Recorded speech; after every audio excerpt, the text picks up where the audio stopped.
الم تعلم ان اللہ علی کل شیء قدیر الم تعلم ان اللہ لہ ملک السماوات والارض وما لکم من دون اللہ من ولی ولا نصیر صدق اللہ العظیم۔ ان آیات مبارکہ کا ترجمہ اگرچہ ہم کر چکے ہیں، لیکن اس کا جو اصل مفہوم ہے اور اس کا پس منظر ہے اس کو سمجھنا ضروری ہے۔ آپ کو معلوم ہے کہ اللہ کا دین آدم سے لے کر این دم تک ایک ہی ہے۔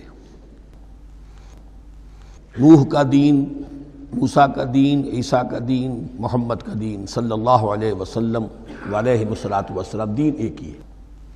شریعتوں میں فرق رہا ہے، اور یہ فرق جو رہا ہے اس کا اصل سبب یہ ہے کہ نوع انسانی مختلف اعتبارات سے ارتقاء کی مراحل طے کر رہی تھی۔ ذہنی پختگی، شعور کی پختگی، پھر سوشل ایولیوشن، تمدنی ارتقاء، یہ مسلسل جاری تھا۔ لہذا اس ارتقاء کے جس مرحلے میں رسول آئے اسی کی مناسبت سے ان کو تعلیمات دے دی گئیں۔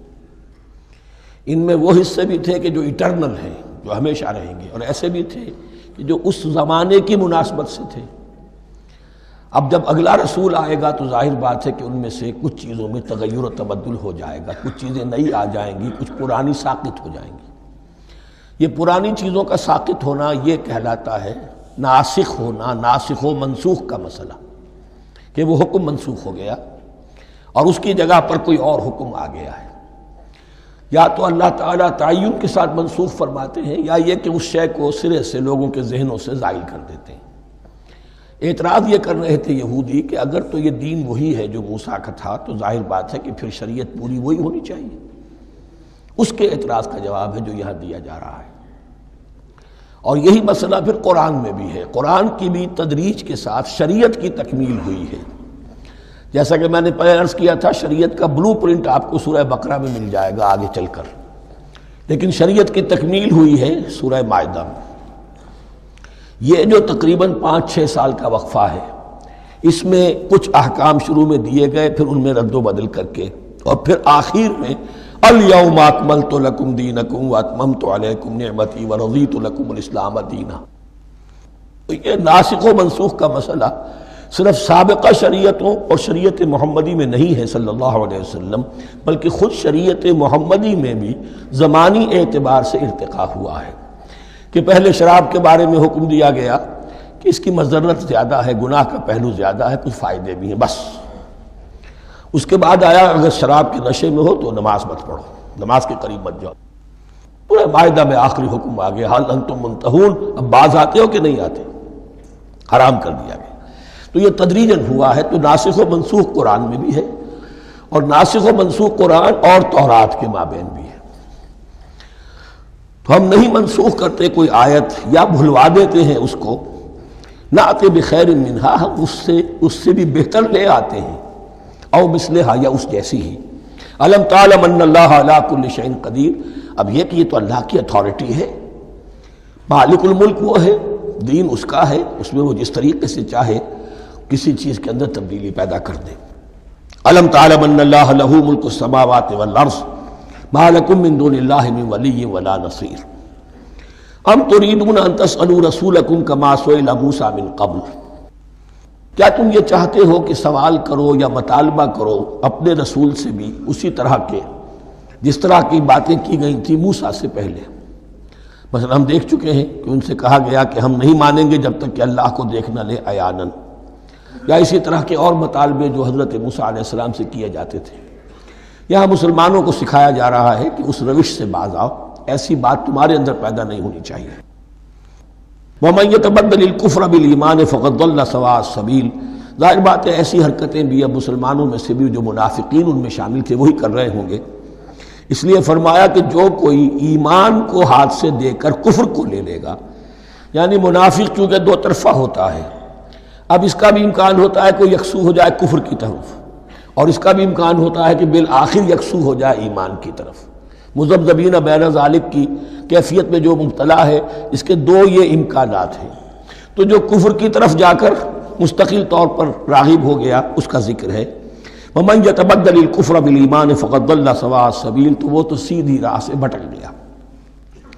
وَدَّ كَثِيرٌ مِّنْ أَهْلِ الْكِتَابِ لَوْ يَرُدُّونَكُم مِّن بَعْدِ إِيمَانِكُمْ كُفَّارًا، اہل کتاب میں سے بہت سے لوگ ہیں جو چاہتے ہیں کہ کسی طرح لوٹا کر لے جائیں تمہیں تمہارے ایمان کے بعد پھر کفار بنا دیں۔ یہ ایسے ہی ہے کہ جیسے کسی بلی کی دم کٹ جائے تو وہ یہ چاہے گی کہ ساری بلیوں کی دمیں کٹ جائیں کہ وہ کوئی علیحدہ سے نمایاں نہ رہے۔ تو وہ چاہتے تھے کہ یہ چیزیں جو ہیں ان کو واپس لے آیا جائے، اہل ایمان کو بھی کفر میں لے آیا جائے، حسدا من عند انفسہم، اور یہ ان کا طرز عمل ان کے حسد کی وجہ سے کہ کیوں یہ نعمت جو ہے ان کو دے دی گئی۔ من بعد ما تبین لہم الحق، اس کے بعد کہ ان پر حق بالکل واضح ہو چکا ہے، وہ جان چکے ہیں، پہچان چکے ہیں، کسی مغالطے میں نہیں ہے، غلط فہمی میں نہیں ہے۔ فاعفوا واصفحوا، یہ بہت اہم ہے مقام۔ تو اے مسلمانوں تم معاف کرتے رہو اور صرف نظر سے کام لو۔ اس کا اصل مطلب کیا ہے؟ ابھی تو چونکہ مدنی دور کا آغاز ہو رہا ہے، ابھی کشمکش کے اور کشاکش کے اور مقابلے کے اور تصادم کے بڑے سخت مراحل آ رہے ہیں۔ چونکہ تمہارا سب سے پہلا جو محاذ ہے وہ تو کفار مکہ کے خلاف ہے، سب سے بڑھ کر وہی آئیں گے، تم پر حملے کریں گے، جنگیں ہوں گی۔ تو فوری طور پر یہ جو آستین کے سانپ ہیں ان کو ابھی چھیڑو مت، جب تک یہ پڑے رہیں ڈورمنٹ، انہیں پڑا رہنے دو۔ ایک وقت آئے گا، یہاں یوں سمجھیے کہ یہ حکم دیا رہا ہے فی الحال انہیں چھیڑو مت، ان کے طرز عمل کے بارے میں زیادہ توجہ نہ دو، فاعفو، معاف کرتے رہو، درگزر کرتے رہو۔ اور وصفحو کہتے ہیں، صفح کہتے ہیں ایک طرف کا، یہ صفح ہے، یہ ورق ہے، صرف نظر کر لینا، دیکھا اندیکھا کر لینا، نظر انداز کر دینا، حتی یاتی اللہ بامرہ، یہاں تک کہ اللہ اپنا فیصلہ لے آئے۔ ایک وقت آئے گا کہ پھر مسلمانوں کو غلبہ آخری حاصل ہو جائے گا، اور جب جو یہ باہر کے دشمن ہیں ان سے تم نبٹ لو گے، پھر یہ کہ ان اندرونی دشمنوں کے خلاف بھی تمہیں اب آزادی دی جائے گی کہ ان کو بھی ان کے کیفر کردار تک پہنچا دو۔ ان اللہ علی کل شیء قدیر، یقیناً اللہ ہر چیز پر قادر ہے۔ واقیموا الصلاۃ وآتوا الزکاۃ، نماز قائم رکھو، زکوٰۃ دیتے رہو۔ وما تقدموا لانفسکم من خیر تجدوہ عند اللہ، اور جو کچھ بھی تم خیر میں سے، بھلائی میں سے اپنے لیے آگے بھیجو گے، کوئی مال خرچ کر رہے ہو تو خرچ کہاں ہو گیا؟ وہ تو اللہ کے ہاں ڈپازٹ ہو گیا، جمع ہو گیا۔ وما تقدموا لانفسکم من خیر تجدوہ عند اللہ، اسے اللہ کے پاس پاؤ گے۔ ان اللہ بما تعملون بصیر، یقیناً جو کچھ تم کر رہے ہو اللہ اسے دیکھ رہا ہے۔ وقالوا لن يدخل الجنة الا من كان هودا او نصارى، اب دیکھیے جب یہ نئی امت اب تشکیل پا رہی ہے تو یہودی اور نصرانی جو ایک دوسرے کے دشمن تھے مسلمانوں کے مقابلے میں جمع ہو گئے، انہوں نے کہنا یہ شروع کیا، وقالوا لن يدخل الجنة، ہرگز نہیں داخل ہوگا جنت میں، الا من کان ہودا او نصارا، سوائے اس کے جو یا تو یہودی ہو یا نصرانی ہو۔ وقالوا لن يدخل الجنة الا من كان هودا او نصارى تلك امانيهم، یہ لفظ دوبارہ آ گیا، یہ ان کی خواہشات ہیں، من گھڑت خیالات ہیں، ان کی وشفل تھنکنگ ہے۔ قل هاتوا برهانكم ان كنتم صادقين، کہو ان سے لاؤ کوئی دلیل اگر تم سچے ہو، دلیل کتاب سے لاؤ، کہیں تورات میں لکھا ہے یہ، کہیں یہ انجیل میں لکھا ہے، جو تورات اور جو انجیل تمہارے پاس ہے اسی میں سے دکھا دو کہ یہ لکھا ہوا ہو، کہیں لکھا ہوا نہیں۔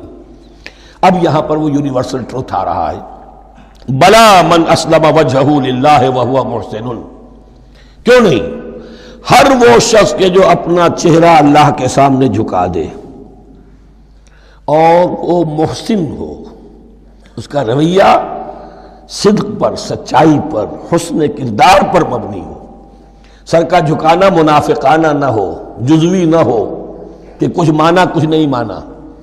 بلا من اسلم وجہہ للہ وہو محسن فلہ اجرہ عند ربہ، تو اس کے لیے اس کا اجر محفوظ ہے اس کے رب کے پاس۔ فلا خوف علیہم ولا هم یحزنون، نہ ان پر کوئی خوف ہوگا اور نہ ہی وہ حزن سے دوچار ہوں گے۔ یہ دوسری آیت ہے کہ جس سے کچھ لوگوں نے استدلال کیا ہے کہ ایمان بالرسالت ضروری نہیں ہے۔ اب دیکھیے اس کا جواب وہی ہوگا، نمبر ایک تو یہ، ہر جگہ پر ساری چیزیں بیان نہیں کی جایا کرتی، کوئی چیز کہیں بیان کی گئی، کوئی کہیں بیان کی گئی ہے۔ کتاب کو لینا ہے تو پوری کو پوری ایک کتاب کی حیثیت سے، دوسرے یہ کہ یہ سارا سلسلہ کرام جو ہے جو دو بریکٹس کے مابین آ رہا ہے، اس میں پہلے سے ہے وَآمِنُوا بِمَا أَنزَلْتُ مُصَدِّقًا لِمَا مَعَكُمْ وَلَا تَكُونُوا أَوَّلَ كَافِرٍ بِهِ، تو وہ تو ضرب کھا رہی ہے اس پورے کے پورے مضامین کے سلسلے سے جو ان دو بریکٹوں کے درمیان آ رہا ہے۔ اب دیکھیے، ایک طرف تو ان کا کہنا یہ تھا کہ جنت میں داخل نہیں ہوگا مگر وہی جو یہودی ہو یا نصرانی ہو۔ اب عمل کیا ہے؟ وَقَالَتِ الْيَهُودُ لَيْسَتِ النَّصَارَىٰ عَلَىٰ شَيْءٍ، یہودی کہتے ہیں نصارہ کی کوئی حیثیت نہیں، کوئی بنیاد نہیں، کوئی جڑ نہیں۔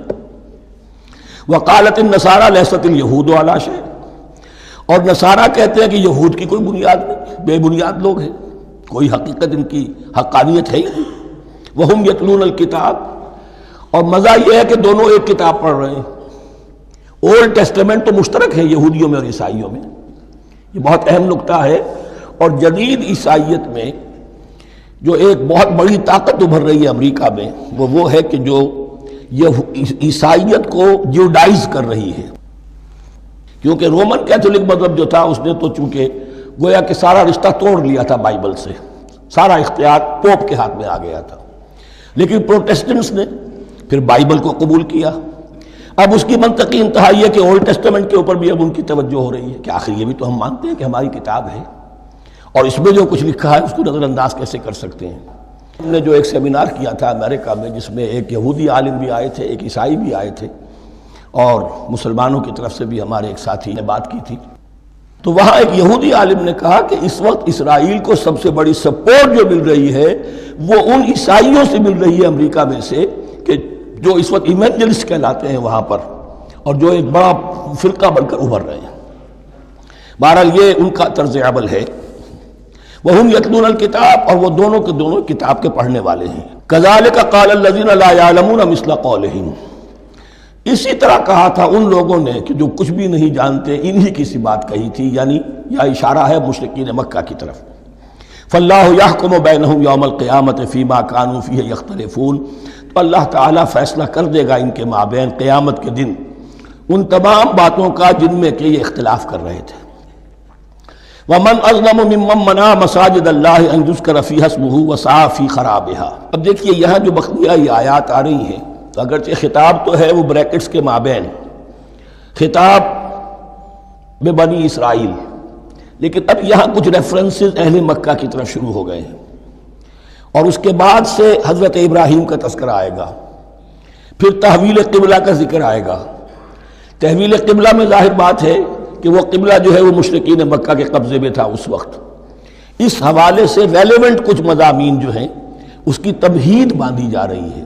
یہ ساری تمہید ہے جو آگے آنے والا مضمون ہے تحویل قبلہ، جو علامت تھی اس بات کی کہ اب وہ سابقہ امت مسلمہ معزول کر دی گئی اور نئی امت محمد صلی اللہ علیہ وسلم اس مقام پر نصب کر دی گئی، انسٹال کر دی گئی۔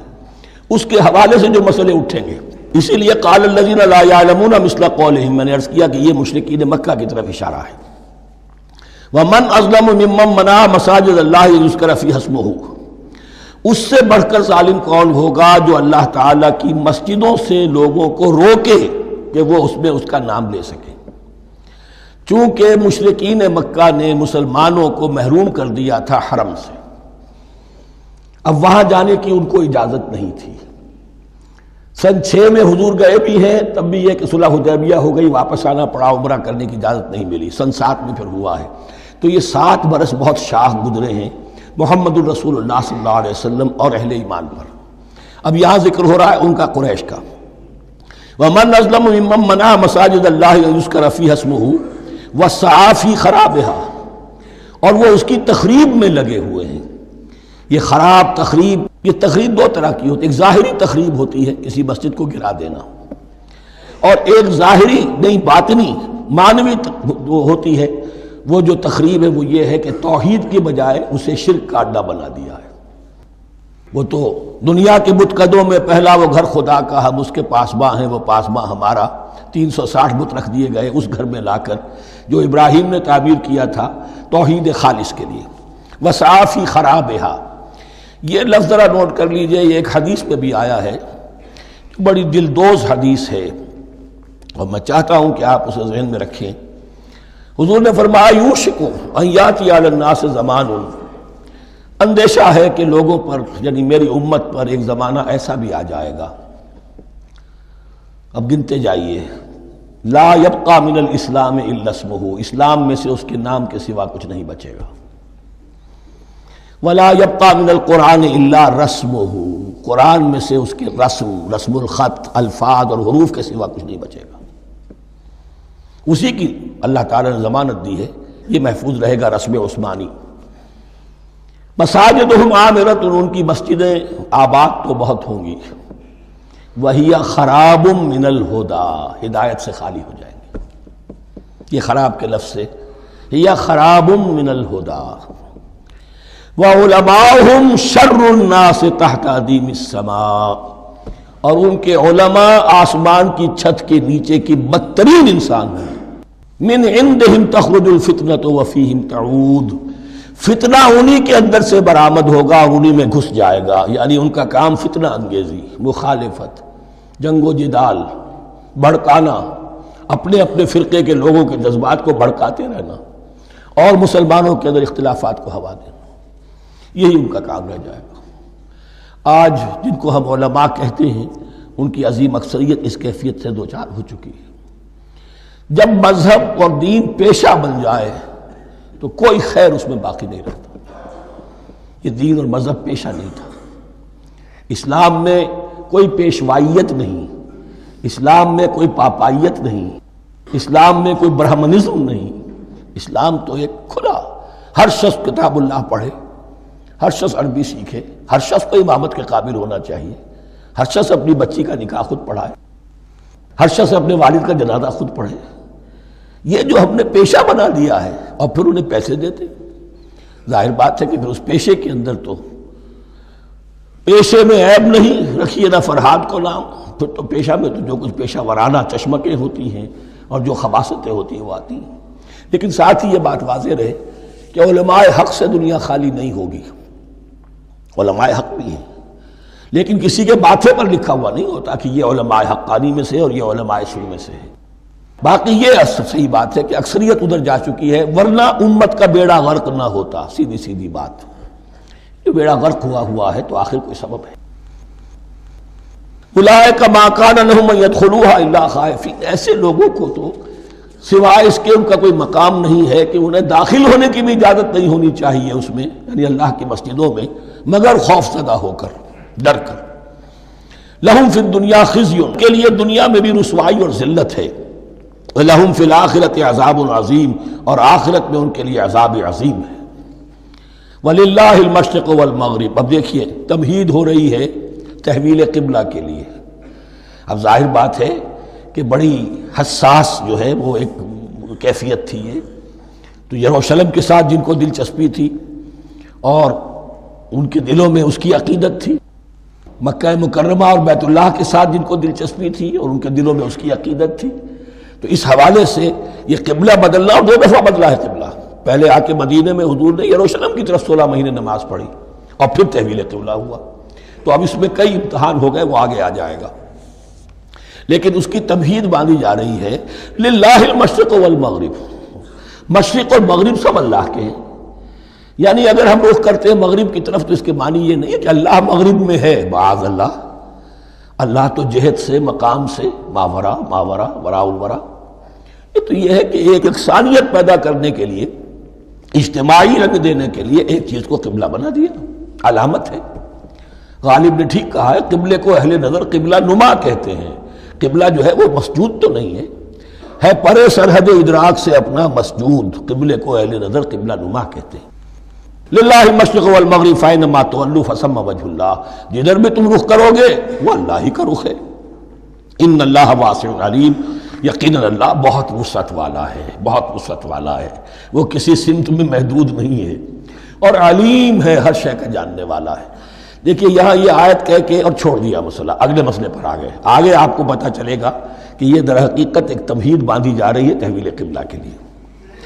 وقالوا اتخذ اللہ ولدا سبحانہ، اور ان میں وہ بھی ہیں، اب ظاہر بات ہے یہاں پھر اشارہ ہو رہا ہے وہ اہل مکہ کی طرف، جنہوں نے یہ کہا ہے کہ اللہ نے اولاد اپنے لیے اختیار کی، یعنی وہ کہتے تھے کہ یہ جو فرشتے ہیں یہ اللہ کی بیٹیاں ہیں، نصارہ کہتے تھے کہ حضرت مسیح اللہ کے بیٹے ہیں، اور یہودیوں کا بھی ایک گروہ ایسا تھا جو حضرت عزیر کو اللہ کا بیٹا کہتا تھا۔ بل لہ ما فی السماوات والارض، نہیں، آسمانوں اور زمین میں جو کچھ ہے اسی کی ملکیت ہے، سب مخلوق ہیں، مملوک ہیں، خالق اور مالک صرف وہ ہے۔ کل لہ قانتون، اور سب کے سب اس کے فرما بردار ہیں، بڑے سے بڑا رسول، بڑے سے بڑا ولی، بڑے سے بڑا فرشتہ، بڑے سے بڑے اجرام سماویہ، سب کل لہ قانتون۔ بدیع السماوات والارض، وہ آسمان اور زمین کو پیدا کرنے والا ہے بغیر کسی شے کے۔ یہ ابداع اور خلق، ان میں فرق ہے۔ ابداع، بلکہ شاہ ولی اللہ دہلوی نے حجت اللہ البالغہ کا جو پہلا چیپٹر ہے اس کو یہی 3 عنوان دیے ہیں۔ اللہ تعالیٰ کے افعال بنیادی طور پر 3 ہیں: ابداع، خلق، تدبیر۔ ابداع ہے جسے انگریزی میں کہتے ہیں کریشن ایکس نہیلو، عدم محض سے کچھ بنا دیا، کچھ نہیں تھا اور بنا دیا، کن فیکون، یہ ابداع ہے۔ خلق ہے اب ایک چیز سے دوسری چیز بنانا، گارے سے انسان بنایا، یہ تخلیق ہے۔ آگ سے جن بنا، یہ تخلیق ہے۔ نور سے فرشتے بنا، یہ تخلیق ہے۔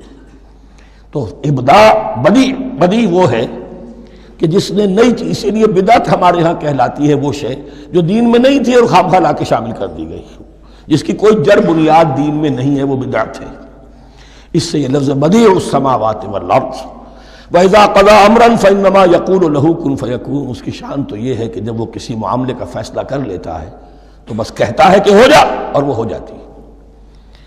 وَقَالَ الَّذِينَ لَا يَعْلَمُونَ لَوْلَا يُكَلِّمُنَا اللَّهُ وَتَأْتِينَا آیَةٌ، اور کہا ان لوگوں نے جو علم نہیں رکھتے، یہاں پھر وہی مشرکین مکہ کی طرف روح سخن ہے، کیوں نہیں بات کرتا ہم سے اللہ، اور کیوں نہیں کوئی لے آتا ہمارے پاس کوئی نشانی۔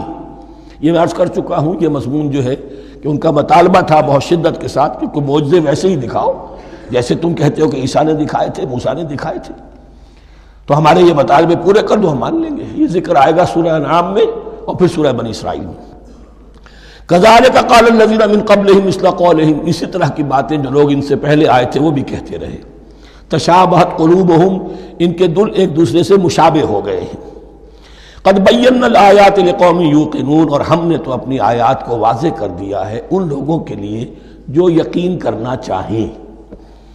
انا ارسلناک بالحق بشیرا ونذیرا، اے نبی ہم نے آپ کو بھیجا ہے حق کے ساتھ بشیر اور نذیر بنا کر۔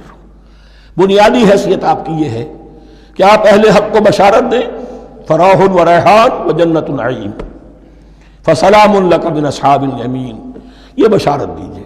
اور جو غلط راستے پر جائیں، کفر کریں، منافقت میں مبتلا ہوں، ملحد ہوں اور بدعملی کریں، ان کو آپ خبردار کر دیجئے کہ جہنم ان کے لیے تیار کر دی گئی ہے۔ آپ کا کام دعوت ہے، ابلاغ ہے، تبلیغ ہے، نصیحت ہے۔ وَلَا تُسْأَلُ عَنْ أَصْحَابِ الْجَحِيمِ، آپ سے سوال نہیں کیا جائے گا جہنمیوں کے بارے میں کہ اے محمد یہ کیوں جہنم میں پہنچ گئے، ہم نے تمہیں بھیجا تھا، تمہارے ہوتے ہوئے یہ جہنمی کیوں ہو گئے؟ نہیں، یہ آپ کی ذمہ داری نہیں ہے۔ کون جنت میں جانا چاہتا ہے، کون جہنم میں جانا چاہتا ہے، یہ آدمی کا اپنا فیصلہ ہے۔ آپ کا کام ہے کہ حق کو واضح کر دیں، ہاں وضاحت میں کمی نہ رہ جائے، حق واضح ہو جائے، کوئی اشتباہ نہ ہو، بالکل مبرہن ہو جائے، واضح ہو جائے، بس یہ ذمہ داری آپ کی ہے، اس سے زیادہ نہیں۔ یہ مسئولیت جو ہوتی ہے، انسان اگر اپنی اصل مسئولیت سے زیادہ ذمہ داری اپنے سر پر ڈال لے تو اس سے بھی بہت بڑی بڑی گمراہیاں پیدا ہوتی ہیں، اور اس کا جو تذکرہ ہو رہا ہے بڑی گمراہی تو معاذ اللہ وہ تو ہمارے حوالے سے ہوتی ہے۔ ہمارے ہاں کی بہت سی جماعتیں جو ہیں اسی طرح کی غلطیوں کی وجہ سے وہ غلط راستوں پر پڑ گئی، پوری تحریکیں برباد ہو گئی۔ لیکن یہاں بھی حضور کا معاملہ کیا ہو رہا تھا کہ حضور چاہتے تھے کہ کسی طرح یہ علماء یہود ایمان لے آئے۔ بہرحال حضور کے دل میں رغبت، آخر مکے میں آپ تھے تو دعائیں مانگتے تھے، اے اللہ عمرو ابن ہشام اور عمر ابن خطاب میں سے کسی ایک کو تو میری جھولی میں ڈال دے۔ تو اسی طرح کی دعا آپ نے کی ہوگی۔ فرمایا وَلَن تَرْضَىٰ عَنْكَ الْيَهُودُ وَلَا النَّصَارَىٰ حَتَّىٰ تَتَّبِعَ مِلَّتَهُمْ، اے نبی کسی مغالطے میں نہ رہیے، ہرگز راضی نہیں ہوں گے آپ سے نہ یہ یہودی اور نہ نصرانی جب تک کہ آپ پیروی نہ کریں ان کی ملت کی۔ لہذا امید منقطع کر لیجیے، اس لیے کہ زیادہ امید ہو تو مایوسی ہو جاتی ہے۔ اقبال نے بہت خوب کہا ہے بندہ مومن کے بارے میں، جس کی امیدیں قلیل، جس کے مقاصد جلیل۔ مقصد اونچا لیکن امید قلیل رکھیے، اللہ چاہے گا تو ہو جائے گا، نہیں چاہے گا تو میرا کام تو اپنی حد تک اپنا فرض ادا کر دینا ہے۔ اس سے زیادہ کی جو ہے خواہش اپنے دل میں پالیں گے، کسی اجلت پسندی میں گرفتار ہو جائیں گے، کہیں دائیں بائیں ہک اور کرک کے ذریعے سے کہیں پہنچنے کی کوشش کریں گے اور اپنے آپ کو بھی برباد کر دیں گے۔ لن ترضى عنك اليهود ولا النصارى حتى تتبع ملتهم قل ان هدى الله هو الهدى، کہہ دیجئے دیکھو ہدایت تو ہے اللہ کی ہدایت۔ وَلَئِنِ اتَّبَعْتَ أَهْوَاءَهُمْ، اور نبی آپ بھی کان کھول کر سن لیں، اگر آپ نے ان کی خواہشات کی پیروی کی، یہاں ہم جوڑ دیں گے الفاظ بالفرض، بالفرض بفرض محال، اگر آپ نے ان کی خواہشات کی پیروی کی کہ کچھ چلو لے دو کر معاملہ کر لو، کچھ ان کی بات مانو، کچھ اپنی بات منوا لو۔ یہ مکے میں بھی قریش کی طرف سے بھی آیا تھا کہ کچھ اپنی بات منوا لیجئے، کچھ ہماری مانی، کمپرومائز کیجئے۔ اب ظاہر بات ہے کہ یہاں اب یہود کے ساتھ یہی معاملہ ہے۔ وَلَئِنِ اتَّبَعْتَ أَهْوَاءَهُمْ بَعْدَ الَّذِي جَاءَكَ مِنَ الْعِلْمِ مَا لَكَ مِنَ اللَّهِ مِنْ وَلِيٍّ وَلَا نَصِيرٍ، اور اگر بفرض محال آپ نے پیروی کی ان کی خواہشات کی، اس کے بعد کہ آپ کے پاس علم آ چکا، تو نہیں ہوگا کوئی بھی اللہ کے مقابلے میں آپ کے لیے کوئی مددگار یا حمایتی۔ معاذ اللہ، معاذ اللہ، حق کی تلوار بڑی ننگی ہے۔ اور یہاں اللہ کا عدل یہ فرد سے فرد تک بدلتا نہیں ہے، نہ امت سے امت کی طرف بدلے گا، قوم اور کسی اور قوم سے ایک معاملہ، کسی دوسری قوم سے کوئی اور معاملہ نہیں۔ اللہ کے اصول ہیں، اللہ کے قوانین ہیں، اس کی فطرت ہے، فطرت اللہ التی فطر الناس علیہا، پھر یہ کہ اس کی سنت ہے، لن تجد لسنت اللہ تحویلا ولن تجد لسنت اللہ تبدیلا۔ الذین آتیناہم الکتاب یتلونہ حق تلاوتہ، وہ لوگ کہ جنہیں ہم کتاب دیتے ہیں وہ اس کی تلاوت کرتے ہیں جیسا کہ اس کی تلاوت کا حق ہے۔ اس پر میں نے اپنے کتابچے میں بحث کی ہے، تلاوت کا اصل حق کیا ہے۔ مسلمانوں پر قرآن مجید کے حقوق نامی کتابچہ، اب یہاں پہ تفصیل سے بیان کرنے کا وقت نہیں ہے، لیکن ایک بات جان لیجئے کہ تلاوت کا لفظ جو قرآن کے لیے قرآن نے اختیار کیا، یہ بڑا ذو معنیین ہے۔ تلا یتلو ہم اسے بھی کہتے ہیں پڑھنا، اور تلا یتلو کسی کے پیچھے پیچھے چلنے کو کہتے ہیں۔ والشمس وضحاها والقمر اذا تلاها، سورج کے بعد پیچھے آتا ہے چاند۔ تو یتلو کے معنی کیا ہے؟ when you are reading the book you are following the text۔ بعض لوگوں کو دیکھا ہوگا انگلی ان کی چلتی ہے ساتھ ساتھ، وہ بیچارے جو زیادہ ماہر نہیں ہیں تو تاکہ نگاہ ادھر سے ادھر نہ ہو جائے، ایک سطر سے دوسری سطر پر نہ پہنچ جائے، انگلی بھی ساتھ ساتھ پھیرتے ہیں، تو فالوئنگ دی ٹیکسٹ۔ لیکن اس تلاوت کا اصل حق کیا ہوگا؟ جب آپ اس کتاب کو فالو کریں، اسے اپنا امام بنائیں، اس کے پیچھے چلیں، اس کا اتباع کریں، اس کی پیروی کریں، جس کی کہ دعا ہم کرتے ہیں وَاجْعَلْهُ لَنَا إِمَامًا وَنُورًا وَهُدًى وَرَحْمَةً، تو اللہ تو بنائے گا ہمارا امام اس کو اسی وقت جب کہ ہم فیصلہ کر لیں کہ ہم اس کتاب کے پیچھے چلیں گے۔ الَّذِينَ آتَيْنَاهُمُ الْكِتَابَ يَتْلُونَهُ حَقَّ تِلَاوَتِهِ أُولَٰئِكَ يُؤْمِنُونَ بِهِ، جو اللہ کی کتاب کی تلاوت کا حق ادا کریں اور اس کی پیروی بھی کریں، وہی ہیں جو اس پر ایمان رکھتے ہیں۔ جو نہ تلاوت کا حق رکھتے ہوں ادا کریں، نہ پیروی کریں، وہ دعویٰ کریں کہ ہمارا ایمان ہے تورات پر اور کتاب پر، تو یہ دعویٰ جو ہے جھوٹا دعویٰ ہے۔ میں وہ حدیث آپ کو سنا چکا ہوں، ما آمن بالقرآن من استحل محارمہ، جس شخص نے قرآن کی کسی حرام کردہ شے کو اپنے لیے حلال کر لیا، اس کا قرآن پر کوئی ایمان نہیں۔ وَمَنْ يَكْفُرْ بِهِ فَأُولَٰئِكَ هُمُ الْخَاسِرُونَ، اور جو اس کا کفر کرے گا تو وہی لوگ ہیں خسارے میں رہنے والے۔ اب وہ بریکٹ بند ہو رہی ہے، وہ آیت کے جو چھٹے رکوع کے شروع میں آئی تھی دوبارہ آ گئی جوں کی توں، یا بنی اسرائیل اذکروا نعمتی التی انعمت علیکم وانی فضلتکم علی العالمین۔ یہ ترتیب ذہن میں رکھیے۔ اور دوسری آیت بھی جو کہ تو، صرف یہ ہے کہ ترتیب تھوڑی سی بدلی ہے۔ بریکٹ یوں بناتے ہیں تو اس کی چونچ ادھر ہوتی ہے تو اس کی چونچ ادھر ہوتی ہے. تو اسی طریقے سے ذہن میں رکھیے کہ دوسری آیت کی ترتیب تھوڑی سی بدل دی درمیانی، اور وہ بھی درمیان میں چونچ والا معاملہ جو ہوتا ہے.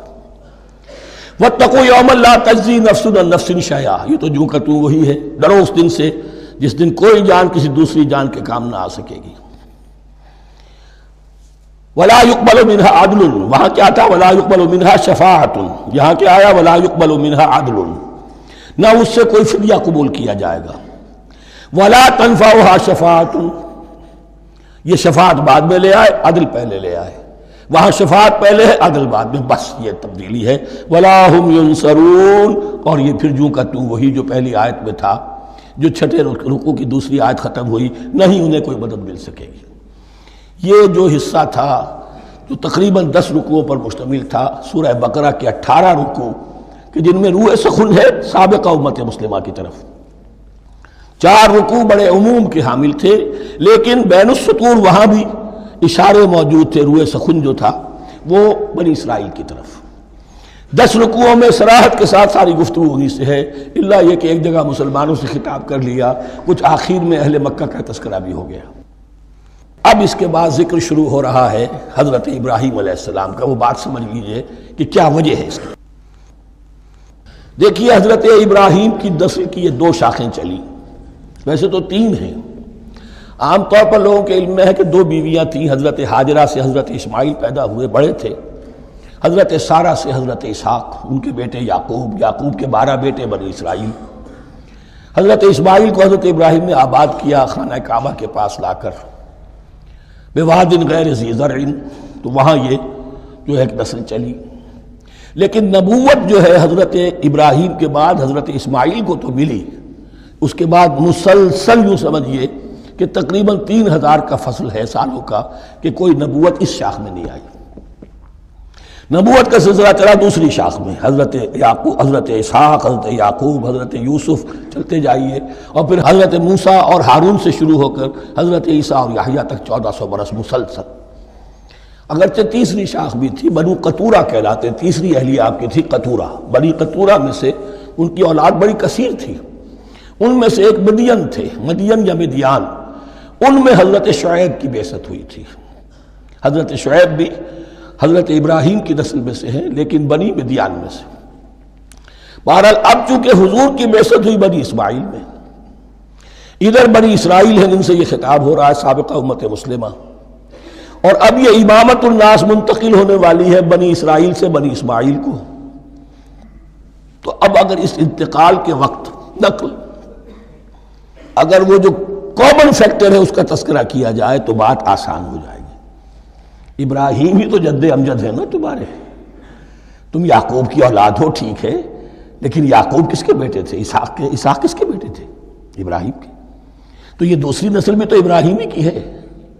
اس حوالے سے ان کے لیے سہل بنایا جا رہا ہے کہ بات کو سمجھو. یہ صرف یہ ہے کہ 2 پیڑھی اوپر جا کر مل گئے اور اللہ خیر سنا. اور حضرت ابراہیم نے خانہ کعبہ کی تعمیر کی اور اسے اب مرکز بنانا ہے اہل توحید کا. لہذا یہ ساری گفتگو اب شروع ہو رہی ہے. 4 رکوع اب وہ ہیں 15ویں سے شروع ہو کر 18ویں تک، جن کا اصل مضمون ہے تحویل قبلہ.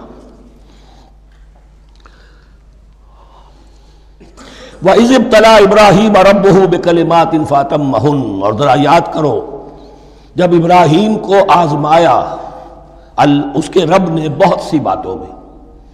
میرا ایک کتاب چاہے حضرت ابراہیم کی شخصیت پر، حج اور عید الاضحیٰ اور ان کی اصل روح، اور اس میں ایک تحریر ہے ایک تقریر ہے. جو تحریر ہے وہ مجھے بہت پسند ہے کہ کیسے کیسے امتحان آئے ہیں حضرت ابراہیم علیہ السلام پر. فَأَتَمَّهُنَّ، اب یہ ایک جملے میں ایک پوری داستان ہے.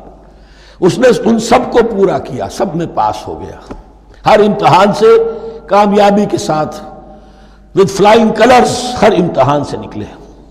قال انی جاعلک للناس اماما، تب ہم نے کہا اے ابراہیم اب میں تمہیں نوع انسانی کا امام بنانے والا ہوں.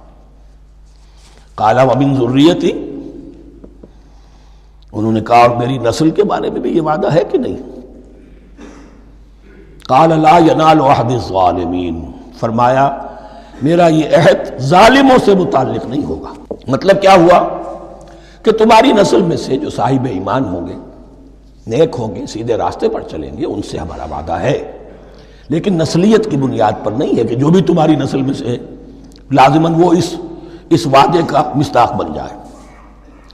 وَإِذْ جَعَلْنَا الْبَيْتَ مَثَابَةً لِلنَّاسِ وَأَمْنًا، اور یاد کرو جب کہ ہم نے گھر کو، اپنے گھر کو، بیت اللہ کو قرار دے دیا لوگوں کے لیے زیارت کی جگہ، لوٹ کر آؤ، حج کرو، مثابۃ للناس وامنا، اور اسے امن کا گھر قرار دے دیا۔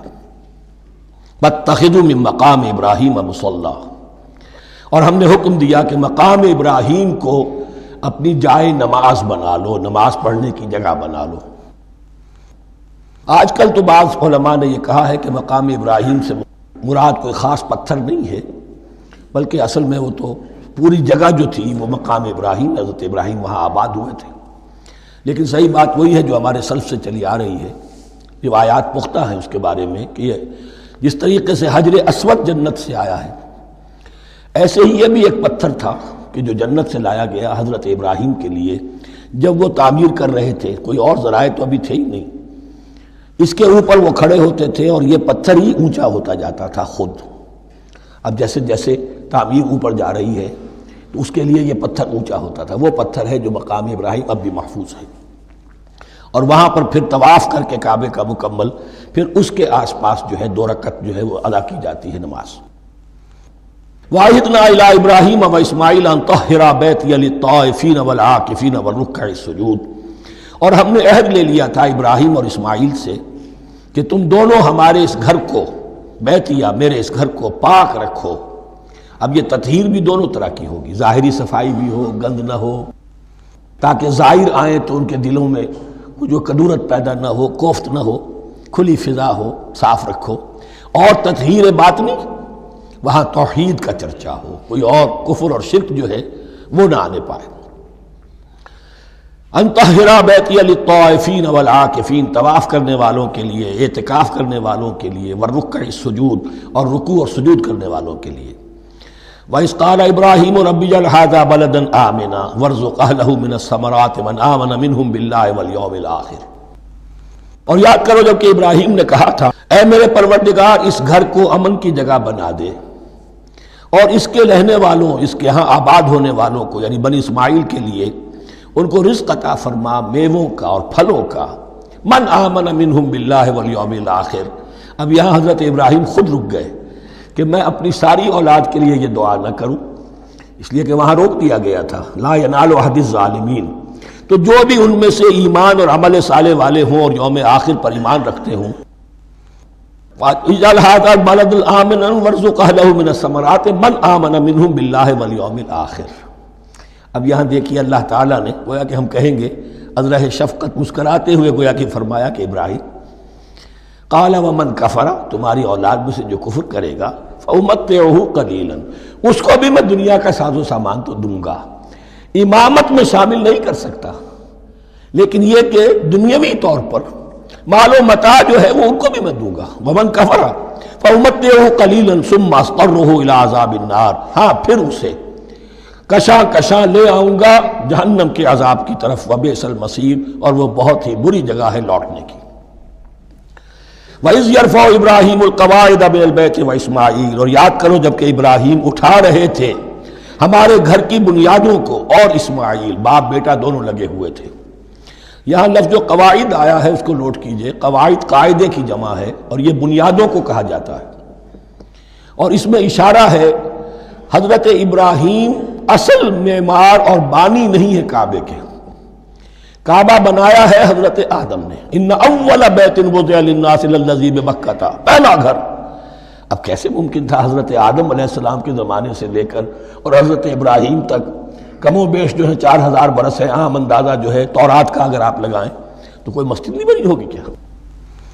یہ پہلا گھر ہے، پہلا وہ گھر خدا کا، تو اس کی بنیادیں رہ گئی تھیں، باقی وہ امتداد زمانہ سے، اور چونکہ یہ سیلاب کا راستہ تھا، سیلاب کی وجہ سے وہ سب جو ہے دیواریں بہہ گئی تھیں، صرف بنیادیں تھیں، ان بنیادوں کو پھر وَإِذْ بَوَّأْنَا لِإِبْرَاهِيمَ مَكَانَ الْبَيْتِ، یہ سورہ حج میں جا کر مضمون تفصیل سے آئے گا۔ اب میں آئے گا کہتا ہوں، آ چکا ہے حقیقت کے اعتبار سے، اس لیے کہ یہ ساری مکی صورتیں ہیں جو نازل ہو چکی ہیں سورہ بقرہ سے بہت پہلے۔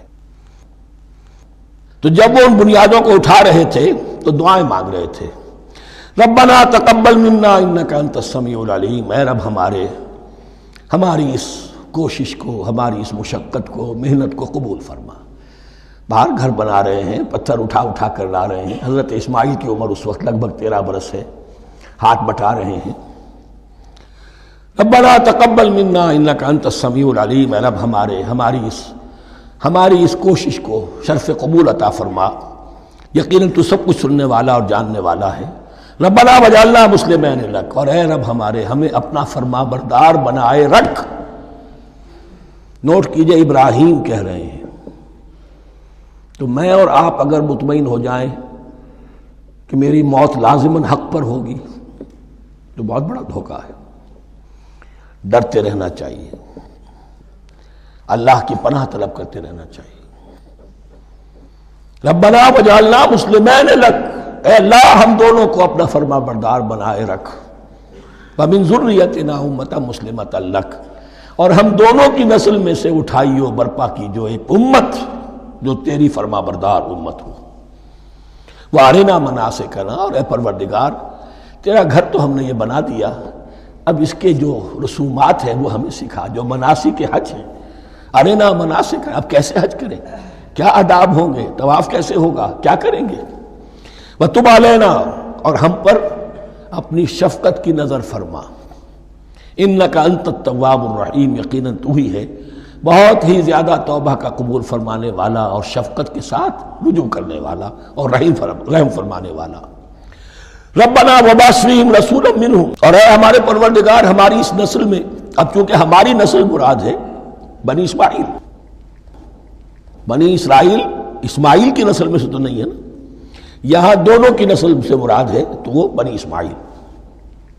ہماری اس نسل میں اٹھائی ہو ایک رسول انہی میں سے، باہر کا نہ ہو، کوئی مغایرت کا، اجنبیت کا پردہ حائل نہ ہو۔ وہ کیا کرے، یتلو علیہم آیاتک، تیری آیات ان کو پڑھ کر سنائے، وَيُعَلِّمُهُمُ الْكِتَابَ وَالْحِکْمَةَ، اور صرف سنائے نہیں، تعلیم دے انہیں کتاب اور حکمت کی۔ صرف سنا دینا تو بہت آسان کام ہے، سکھانا، تعلیم دینا، دلوں میں بٹھانا، اور حکمت، وَيُزَكِّيهِمْ، اور ان کو پاک کرے، ان کا تزکیہ کرے، ان کے دلوں میں تیری محبت اور آخرت کی طلب کے سوا کوئی طلب باقی نہ رہنے دے۔ انک انت العزیز الحکیم، یقیناً پروردگار تو ہی ہے زبردست اور کمال حکمت والا۔ وَمَن يَرْغَبُ عَن مِّلَّةِ إِبْرَاهِيمَ إِلَّا مَن سَفِهَ نَفْسَهُ، اور ایسا شخص کون سا ہوگا جو ابراہیم کے طریقے سے منہ موڑے۔ یہ رغبت کا نظر بھی زبان میں دونوں طرف جاتا ہے، رغبہ الہ، کسی شے کی طرف رغبت ہونا، محبت ہونا، میلان ہونا، اور رغبہ عن، کسی شے سے متنفر ہونا، کسی شے سے ابا کرنا، اس کو چھوڑ دینا۔ وَمَن يَرْغَبُ عَن مِّلَّةِ إِبْرَاهِيمَ إِلَّا مَن سَفِهَ نَفْسَهُ، سوائے اس کے جس نے اپنے آپ کو حماقت ہی میں مبتلا کرنے کا فیصلہ کر لیا ہو۔ اور کون ہوگا جو ابراہیم کے طریقے سے منہ موڑے۔ وَلَقَدِ اصْطَفَيْنَاهُ فِي الدُّنْيَا، اور ہم نے تو اسے دنیا میں بھی پسند کر لیا تھا، چن لیا تھا۔ وَإِنَّهُ فِي الْآخِرَةِ لَمِنَ الصَّالِحِينَ، اور یقیناً آخرت میں بھی وہ ہمارے صالح بندوں میں سے ہوں گے۔ اِذْ قَالَ لَهُ رَبُّهُ أَسْلِمْ قَالَ أَسْلَمْتُ لِرَبِّ الْعَالَمِينَ، جب کہا اس سے اس کے پروردگار نے کہ مانو میرا حکم، اس نے کہا پروردگار قبول ہے تیرا حکم، یہاں تک کہ ذبح کرو بیٹے کو، حاضر۔ یہ آخری امتحان تھا، آخری 100 برس کی عمر میں، 87 برس کی عمر میں دعائیں مانگ مانگ کر بیٹا لیا تھا اسماعیل۔ حضرت سارہ کے ہاں کوئی اولاد نہیں ہوئی تھی، اب وہ 13 برس کا تھا، بازو بن گیا تھا، اور اس وقت ذبح کرنے کا حکم آیا۔ جب بھی کہا ہم نے مانو ہمارا حکم، قال اسلمت لرب العالمین، اللہ تعالی ہمیں بھی توفیق دے کہ اس کی پیروی کریں۔ وَوَصَّى بِهَا إِبْرَاهِيمُ بَنِيهِ وَيَعْقُوبُ، اور اسی کی وصیت کی تھی ابراہیم نے بھی اپنے بیٹوں کو اور یعقوب نے بھی. یا بنی، وہ کیا تھی نصیحت؟ ہے میرے بیٹو، ان اللہ اصطفیٰ لکم الدین، دیکھو اللہ نے تمہارے لیے دین کو پسند فرما لیا ہے. کون سا دین؟ فلا تموتن الا وانتم مسلمون، اور دیکھنا موت نہ آنے پائے مگر فرما برداری کی حالت میں. یہی بات آئے گی سورہ آل عمران میں مسلمانوں سے خطاب کر کے، یا ایھا الذین آمنوا اتقوا اللہ حق تقاتہ ولا تموتن الا وانتم مسلمون، اور ان الدین عند اللہ الاسلام ومن یبتغ غیر الاسلام دینا فلن یقبل منہ. ام کنتم شہداء اذ حضر یعقوب الموت، کیا تم اس وقت موجود تھے جب یعقوب کی موت کا وقت آیا؟ جب آدم کی یعقوب پر موت، یہ لفظی ترجمہ ہوگا. اذ حضر یعقوب الموت اذ قال لبنیہ ما تعبدون من بعدی، حضرت یعقوب نے اپنے سارے بیٹوں کو جمع کیا، 12 کے 12، اور مصر میں پہنچ چکے تھے یہ حضرت یوسف علیہ السلام کے ذریعے سے، جو سورہ یوسف میں ساری کہانی آئے گی. وہاں انتقال ہوا تو انہوں نے اپنے بیٹوں کو جمع کیا. اذ قال لبنیہ ما تعبدون من بعدی، میرے بعد تم کس کی پوجا کرو گے، کس کی پرستش کرو گے؟ یہ بات نہیں تھی کہ انہیں معلوم نہیں تھا، لیکن یہ کہ ایک میثاق، قول و قرار اور پختہ کرنے کے لیے. قالوا نعبد الہک و الہ آبائک ابراہیم و اسماعیل و اسحاق، انہوں نے کہا کہ ہم پوجیں گے، بندگی کریں گے، پرستش کریں گے آپ کے معبود کی اور آپ کے آبا ابراہیم، اسماعیل اور اسحاق کے معبود کی. اور یہ کوئی مختلف معبود نہیں، الہ واحدہ، وہ تو ایک ہی الہ ہے. وَنَحْنُ لَهُ مُسْلِمُونَ، ہم اس کے لیے، اس کے سامنے سر جھکاتے ہیں، اسی کی فرما برداری کا اقرار کرتے ہیں. تِلْكَ أُمَّةٌ قَدْ خَلَتْ، یہ آیت 2 مرتبہ آئے گی اسی رکوع میں. یہ ایک گروہ تھا انسانوں کا جو گزر گیا، ابراہیم، اسماعیل، اسحاق، یعقوب، ان کی اولاد. قد خلت، وہ گزر گئے. لہا ما کسبت ولکم ما کسبتم، ان کے لیے تھا جو انہوں نے کمایا اور تمہارے لیے ہوگا جو تم کماؤ گے. یعنی یہاں پدرم سلطان بود کا کوئی مقام نہیں ہے. ہر شخص کے لیے اپنا عمل، اپنا ایمان، اپنی کمائی. وَلَا تُسْأَلُونَ عَمَّا كَانُوا يَعْمَلُونَ، تم سے یہ نہیں پوچھا جائے گا کہ وہ کیا کرتے تھے، تم سے پوچھا جائے گا تم کیا کر کے لائے ہو. تو راچے ہے پدرم سلطان بود، تو راچے ہے، تم کیا ہو بھائی؟ تو اپنی بات کرو، باپ تمہارا سلطان تھا، ہوگا. وَقَالُوا كُونُوا هُودًا أَوْ نَصَارَىٰ تَهْتَدُوا، لیکن اس پس منظر میں اب ان کی خباثت کو نمایاں کیا جا رہا ہے کہ یہ تو تھی وصیت ابراہیم کی اور یعقوب کی، اور اس وقت کے یہود و نصارہ کا کیا رویہ ہے؟ قالوا كونوا هودا او نصارى تهتدوا، وہی متحدہ محاذ حضور کے خلاف. یا تو یہودی، انہوں نے کہا کہ یا یہودی ہو جاؤ یا نصرانی تو ہدایت پر ہو جاؤ گے.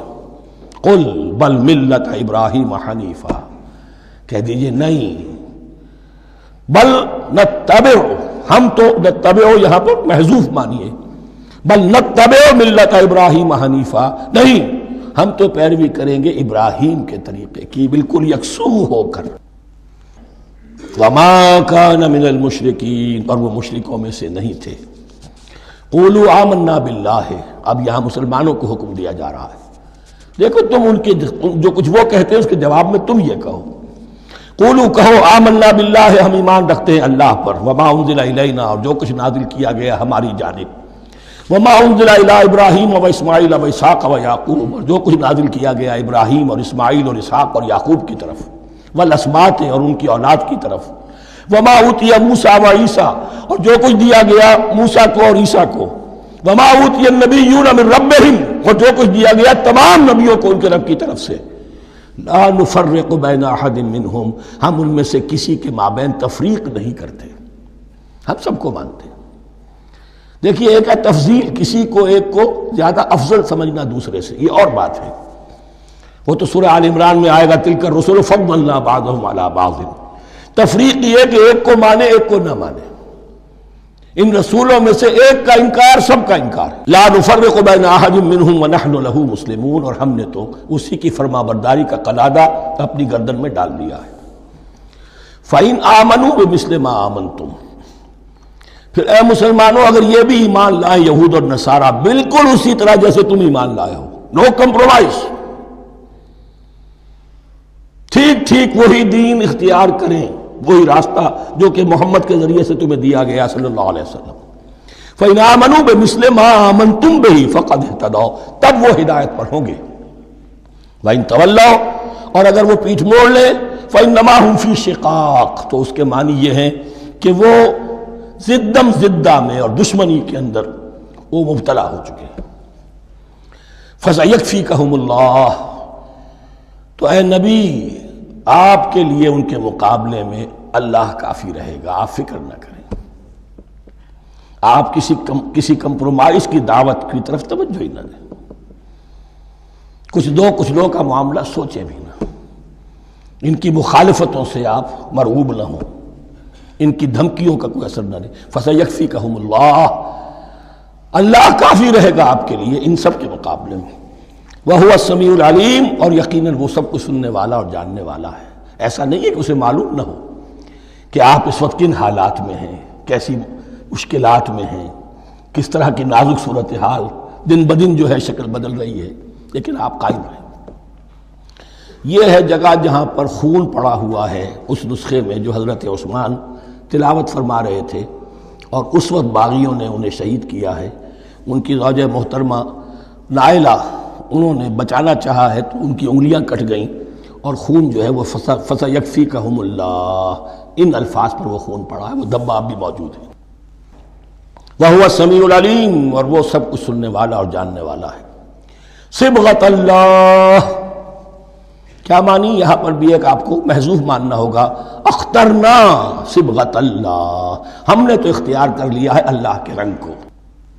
وَمَنْ أَحْسَنُ مِنَ اللَّهِ صِبْغَةً وَنَحْنُ لَهُ عَابِدُونَ، اور اللہ سے بہتر رنگ کس کا ہوگا، اور ہم تو بس اسی کی بندگی، اسی کی پرستش کرنے والے ہیں.